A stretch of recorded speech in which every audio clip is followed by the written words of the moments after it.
items in the cockpit that will enhance the operation, safety, and efficiency of the aircraft. Now, it is a checklist. It is done by memory. Then after it's done, it's to make sure that all the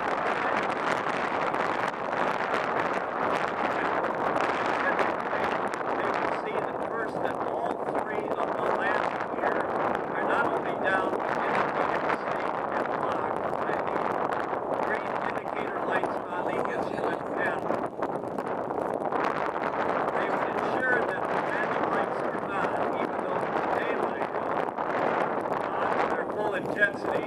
Now, they may have been on prior because at 10,000 feet and below, generally speaking, all of the airliners turn the lights on, even though it may be daylight outside.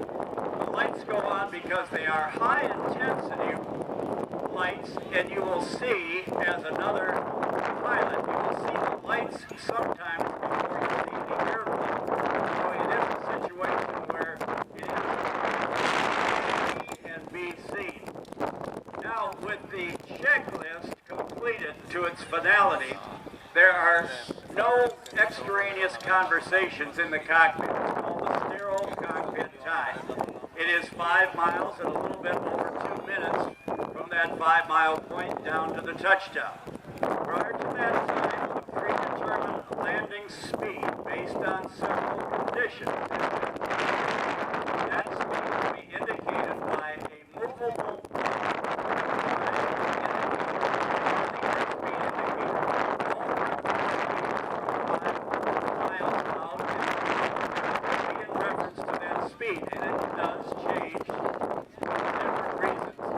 airports and under different conditions. So let's say they do what we call bug up to 130 knots on the airspeed indicator. Gusting winds or steady state winds, that can be adjusted. Generally speaking, given a buffer for instrument inaccuracy, they'll bump it up to 135. Now that speed at that approach gives the aircraft and the crew the ability to safely go around in case the landing can't happen for a number of reasons. Over your right shoulder, you'll see that airplane coming in.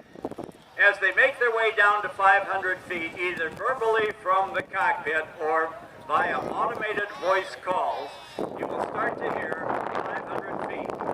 Then there will be references to target airspeed on the instrument panel. It will be something like this. 500 feet on speed, your sync rate is 7. Every 100 feet down to 50 feet, that will be a call out. The pilot right here looks down at the end of the runway, touches down on the main gear, takes both throttles and closes them against the stops. As the nose comes down to meet the runway, the reversers will be deployed. They take the thrust from the engine and move that thrust forward by deflecting it from the reverser panels on the outside of the engine.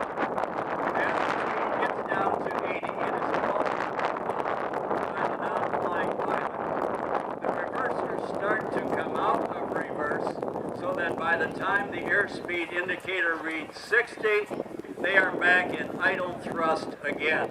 That precludes any compressor stall problems that would have the possibility of not being that great for the engine and embarrassing to the pilot.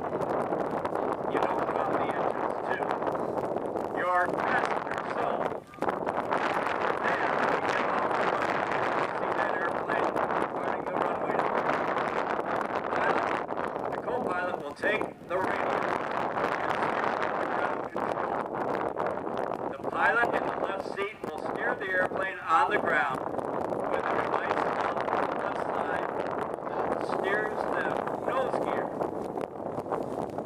He'll straddle that center line on the taxiway or the runway whenever they're taxiing.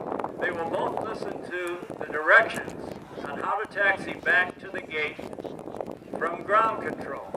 One of the things that they would never want to do is have what we call a runway excursion. That is to cross an active runway without permission.